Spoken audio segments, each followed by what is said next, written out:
and then the security guy from that hotel where you saw the footage from 2016 where Diddy beat Cassie. The security guard that showed up, we didn't see him in the very short version, but then they released like a longer 15-minute version where you can see him kind of walking up to the room, talking to Diddy, and apparently he's like a huge guy. Like the girls that were explaining all this that were in the courtroom, they said like he's a huge guy and he's like a fridge basically. And in Russian, it's funny, there's like a saying kind of like that where it's like you're American closets, we don't have this. Anyway, in Europe they have these like things for your clothes. They're not like a inside closet like in America. Anyway, so this security guy, Israel Flores, he gave a testimony. He said Diddy tried to bribe him at the end with like a wad of cash. He doesn't know how much it was because he didn't take it, but it could have been like a 50,000, 100,000, who knows. He said it was like 100 at the top, but obviously he didn't like go through them, you know, because he didn't take it. And it was just kind of to cover up like the footage and all that, which we now know that Diddy paid somebody to cover up that footage for years, because this happened in 2016. It only came out in like 2024. She filed her lawsuit in November 2023 and the video came out in March 2024, and I still want to know who released it. Like, what do y'all think? Now the security guy is actually an LA cop, so it gives him more credibility, which good for him for not taking that bribe. And then the other witness was Daniel Phillip, which was one of Diddy's escorts that him and Cassie found, I guess, for this freak off. And he's also bald, and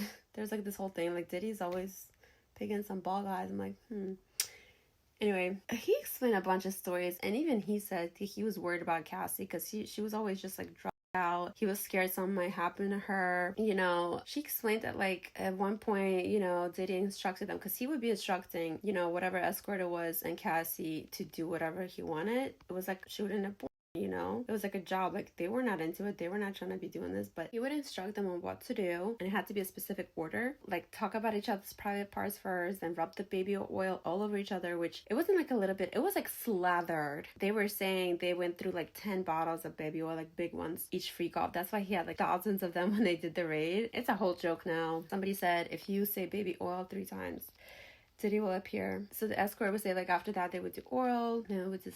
So Diddy would like instruct them what to do while he's in a corner being a weirdo and like watching. And Cassie also was saying how Diddy wanted the escort to like urinate in her mouth, and then Diddy was doing the same thing, so both of them were urinating on her.